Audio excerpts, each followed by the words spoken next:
Widih, siapa bilang diberi kesempatan berkali-kali untuk memperbaiki kesalahan itu enak?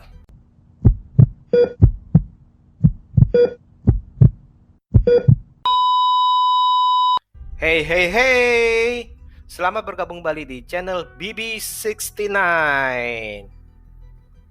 Sobat BB69, pada episode kali ini saya akan membahas mengenai film Edge of Tomorrow yang dirilis tahun 2014 silam.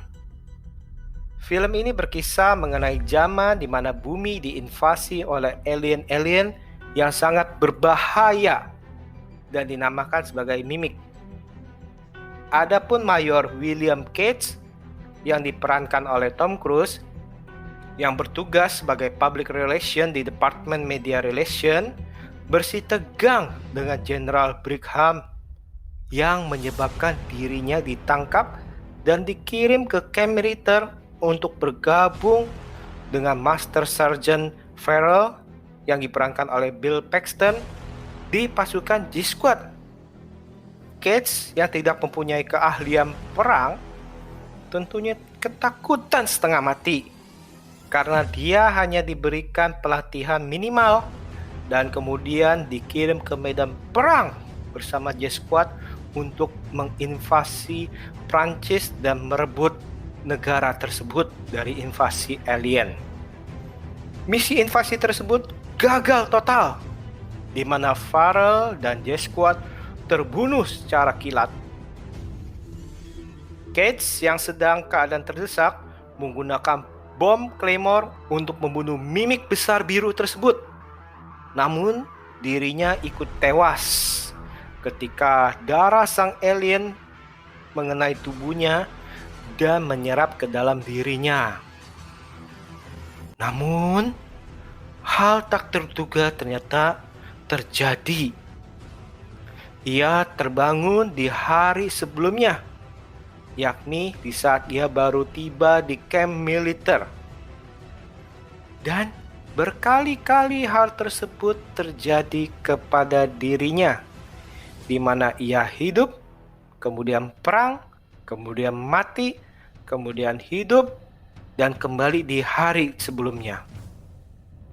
Tentunya hal ini membuat dirinya bertanya-tanya tentang apa yang sebenarnya terjadi.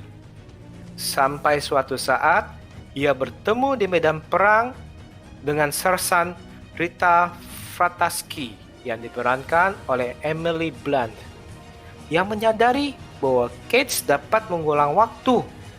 Maka Rita memerintahkan Cates untuk mencari dirinya dikala Cates terbangun kembali.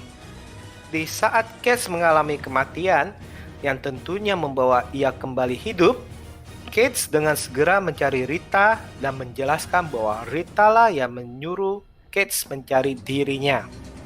Ternyata Rita dahulu mempunyai kemampuan yang sama untuk mengulang waktu atau time loop. Namun, kemampuan itu ternyata sudah hilang sejak ia ditransfusi darah. Maka mulailah petualangan Cates bersama Rita untuk memecahkan misteri mengenai apa yang sedang terjadi dan tentunya mencari cara untuk mengalahkan para alien yang ternyata sulit sekali untuk dikalahkan.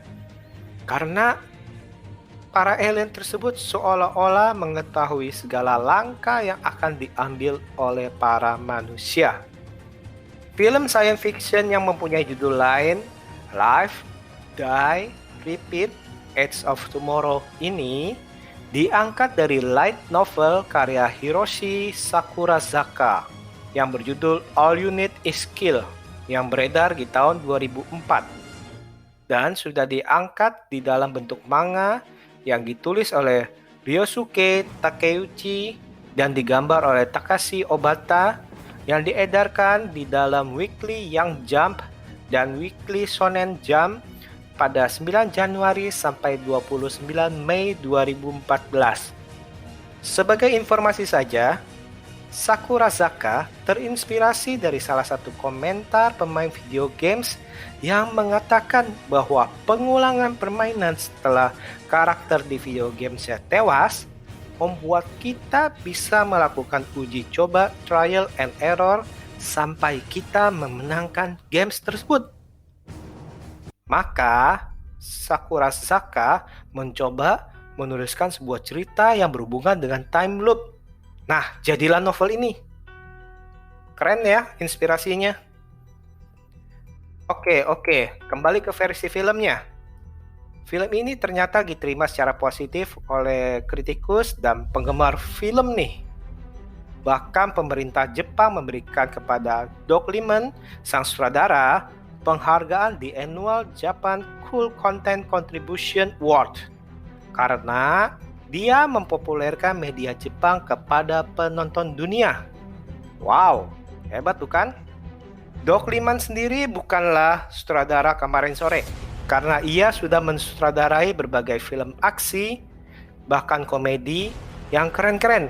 Sebut saja Bourne Identity, Mr. and Mrs. Smith, American Made, Jumper, Swingers, Go, Fair Game, dan lainnya.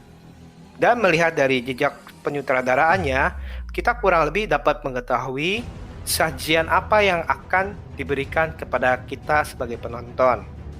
Untuk film ini, para penulis naskahnya pun tidak main-main. Ada Christopher McQuarrie yang menulis Way of the Gun, Jack Reacher, Valkyrie, The Mummy, Mission Impossible Fallout, Top Gun Maverick, dan lainnya. Ada Jess Butterworth yang menulis Spectre, Black Mass, Ford v Ferrari, Fair Game, dan lainnya. Ada John Henry Butterworth yang menulis Ford v Ferrari, Get On Up, dan Fair Game. Dan tentunya sang penulis novel pun terlibat di dalam penulisan naskah, yakni Hiroshi Sakurasaka. Mungkin karena keempat pakar tersebutlah yang membuat film ini menjadi enak ditonton dan tidak membingungkan atau melelahkan. Karena jujur saja nih, tidak mudah menulis sebuah naskah mengenai time loop dan menjadi cerita yang tidak membosankan karena pengulangan-pengulangan yang terjadi. Pengulangan di film ini memang beberapa scene ada yang sama persis, namun itu hanya sesaat aja kok. Sehingga film ini memang berisi variasi dari langkah-langkah atau strategi yang diambil oleh sang karakter. Saya suka cerita di mana sang karakter mencoba menjalankan strategi yang dianggapnya benar, dan pada akhirnya berani mencoba langkah lain yang berbeda sama sekali untuk mencapai sasarannya. Hal ini menggambarkan bahwa ia berani mencoba berpikir di out of the box, yang mungkin sebelumnya bagi dia ini tidak dipikirkan atau mustahil. Sebenarnya film ini bukan hanya film aksi science fiction biasa saja, karena kita bisa melihat segi psikologis dari Cage yang mengalami kematian berulang-ulang, dan terlebih dia melihat semua orang yang kenalnya mati berulang-ulang pula. Dan tentunya hal ini sedikit banyak mempengaruhi dan membuat dirinya menjadi lelah secara fisik maupun mental. Dan ternyata ini juga dialami oleh karakter Rita yang melihat orang disayanginya mati berulang-ulang tanpa ia bisa selamatkan dengan cara apapun juga yang dia coba. Hal ini menyebabkan dirinya tidak mau mengenal orang lain lebih dekat lagi, apalagi melibatkan emosional. Dan memang kita tidak jelas sudah berapa kali Rita dan Cage mengalami hidup dan mati berulang. Namun saya rasa udah ratusan kali, karena kalau kita lihat dari kemampuan bertempur kedua tokoh tersebut sudah advance. Jadi bayangkan tuh, berapa kali mereka melihat orang-orang di sekitarnya mati juga. Nah, coba Anda bayangkan bila Anda harus melihat orang yang Anda kenal, bahkan yang Anda sayang harus mati berulang-ulang kali. Dan cara apapun yang Anda lakukan tetap tidak bisa merubahnya. Bukankah time loop itu akan menjadi neraka bagi Anda? Belum lagi setiap kali gagal, Cage sebaiknya mati daripada cacat. Kenapa? Karena bila ia mati, ia bisa langsung mengulang kembali hidupnya lagi. Sedangkan bila cacat, ia harus meneruskan kecatatannya. Memang lucu kalau kita melihat Cage ketakutan setiap kali Rita mau mengeksekusinya. Tapi kalau kita sendiri yang jadi Cage, itu apa nggak stres atau bahkan menjadi gila setiap kali harus ditembak. Dari segi acting, memang duet maut Tom Cruise dan Emily Blunt keren sekali. Keduanya merupakan pasangan badass yang saling mengisi, dan keduanya sangat totalitas. Dari segi aksi juga tidak perlu diragukan lagi. Kejaran, tembakan, dan ledakan demi ledakan menghiasi film ini yang membuat film ini semakin hidup. Nah, Sobat BB69, jadi film ini adalah salah satu film mengenai time loop yang saya rekomendasikan karena keren dan tidak bikin pusing. Sekali lagi, tidak bikin pusing. Baik Sobat BB69, saya rasa sekian episode kali ini, dan jangan lupa ikuti episode berikutnya dan tentunya dengan bahasan yang berbeda pula. See you!